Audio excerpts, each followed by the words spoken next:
Estás escuchando El Despertar, un podcast dedicado al estudio de la Biblia y enseñanzas para las mujeres y su diario vivir. ¿Qué tal, chicas? Qué gusto volver a saludarles, qué gusto estar nuevamente en nuestros quehaceres del estudio de la palabra. Y bueno, después de una semana y sencillo de estar de voluntariado en Marruecos, ha sido una semana bastante intensa, bastante agotadora, pero también muy gratificante. Y bueno, con muchas expectativas del próximo año y poder contribuir un poquito más a toda esta labor y esta tarea que se realiza con diferentes niños en Marruecos, básicamente. Y bueno, ha sido un tiempo precioso, estuve enseñando español y bueno, recordando mis tiempos de diseño o maestra en Panamá. Y bueno, Mateo no ha salido de mi corazón, he podido seguir meditando en lo que hemos estado estudiando y en esta ocasión vamos a estar viendo Mateo 26 del versículo más bien 47 al 56. Haciendo un recorderis de que estuvimos viendo cuando Jesús estaba prediciendo su arresto y le está diciendo a sus discípulos que se mantengan en oración. Jesús preparó a los discípulos tanto como era humanamente posible para lo que sucedería en las próximas horas. Pero Jesús también debía prepararse a sí mismo emocional y espiritualmente. Es por eso que lleva a sus discípulos al Monte de los Olivos, que es un lugar llamado Getsemaní, que les estuve diciendo que significa prensa de aceite. Allí pasó Jesús su mayor prueba. Jesús también estaba consciente sobre lo que debía hacer en las próximas horas según el plan divino. Él debía entregarse a sí mismo para morir en la cruz con el fin de salvar a la humanidad. Pero en ese momento aún podía dar un paso atrás. Por eso que Jesús estaba en angustia ante su mayor tentación y pidió oración a sus amigos, a sus discípulos, que les apoyaran en oración. Pero estos no pudieron velar ni una sola hora. Y Él les recordó: velad para que no caigan en tentación. Jesús libró la lucha más intensa contra la tentación de no morir, porque la realidad es que no lo merecía.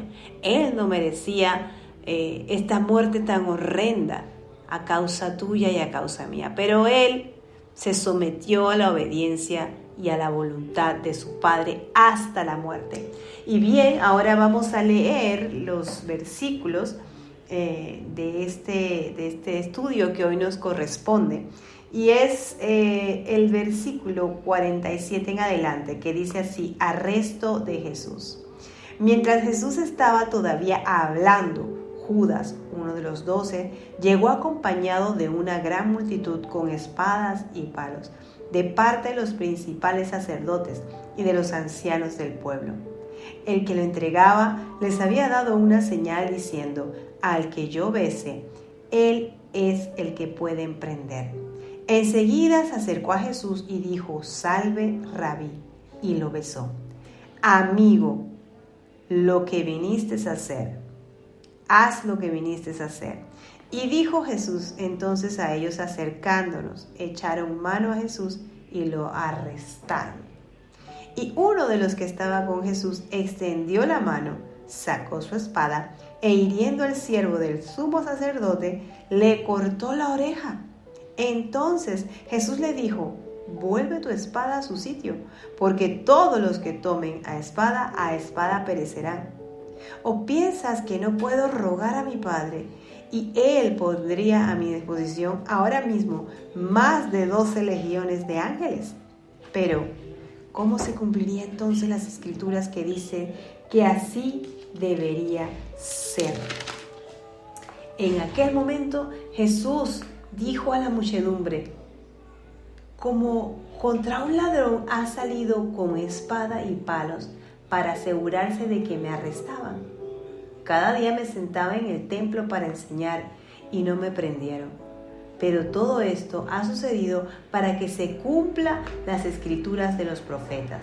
Entonces, todos los discípulos lo abandonaron y huyeron. Muy bien. En ese momento Jesús estaba listo para enfrentar lo que venía. Nos encontramos, chicas, en el Getsemaní. Jesús estaba aún hablando cuando llegó Judas. Jesús estaba en su lugar de oración, en su lugar de quietud.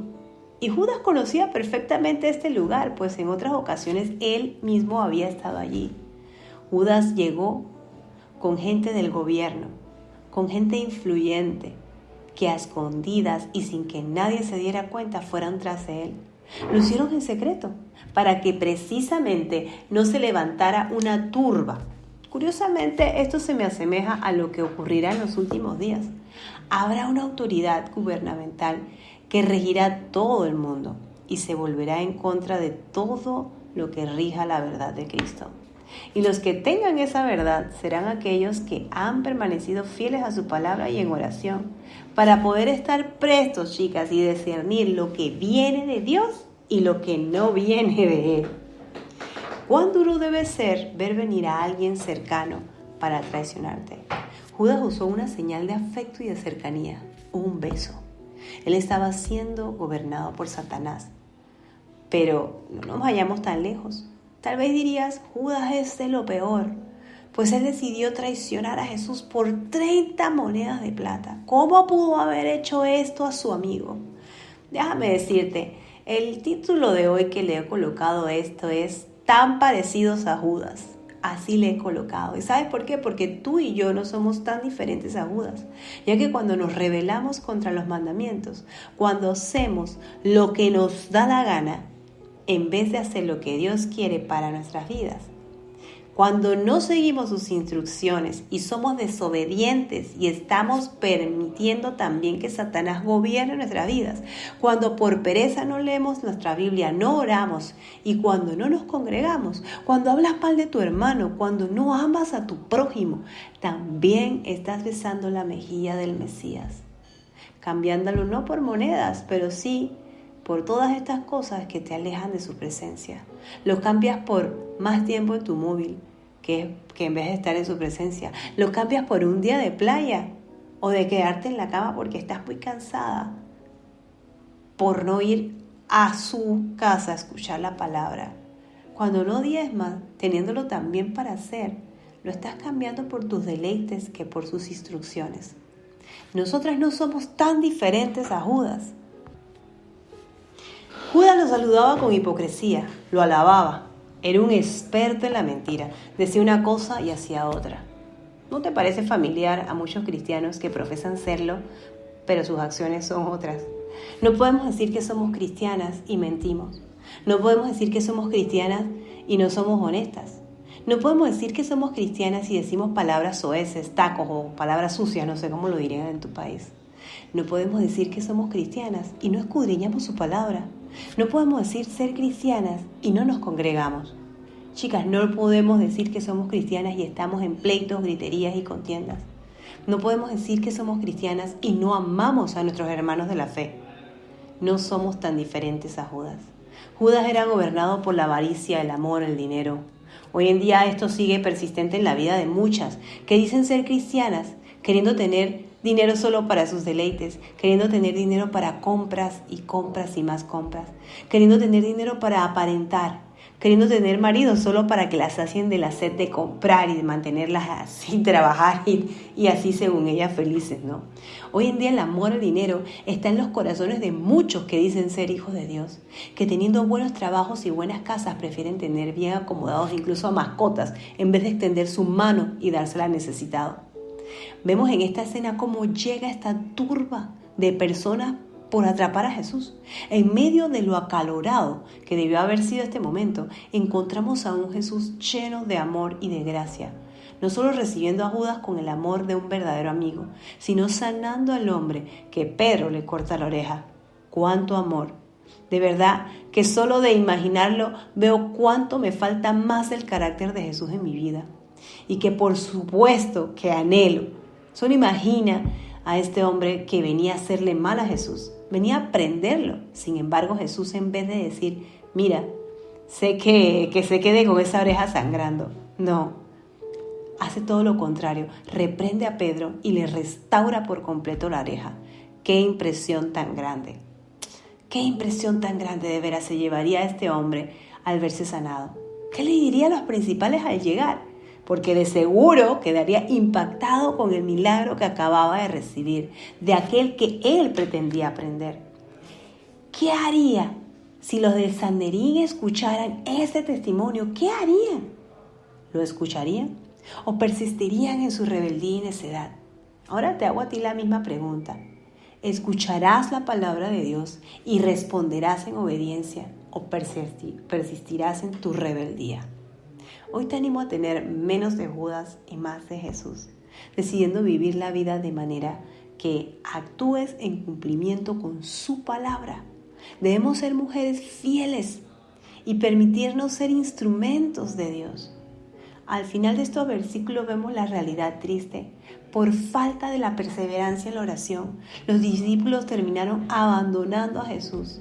Todos fueron invitados a orar para no caer en la tentación, pero ninguno pudo velar, ni siquiera una hora. Y por eso se hizo ocasión a esa falta de entendimiento profético del que Jesús menciona en estos últimos versículos. Chicas, no seamos como los discípulos y permanezcamos firmes en oración, porque los tiempos que hoy se dan son los peores tiempos que ha podido vivir el mundo, donde todo ahora es permitido, donde lo malo es bueno y es más, se anima a hacer lo malo. Estamos viviendo, como yo le decía a mi esposo, un Sodoma 8 punto algo. Estamos en los peores tiempos que se han vivido.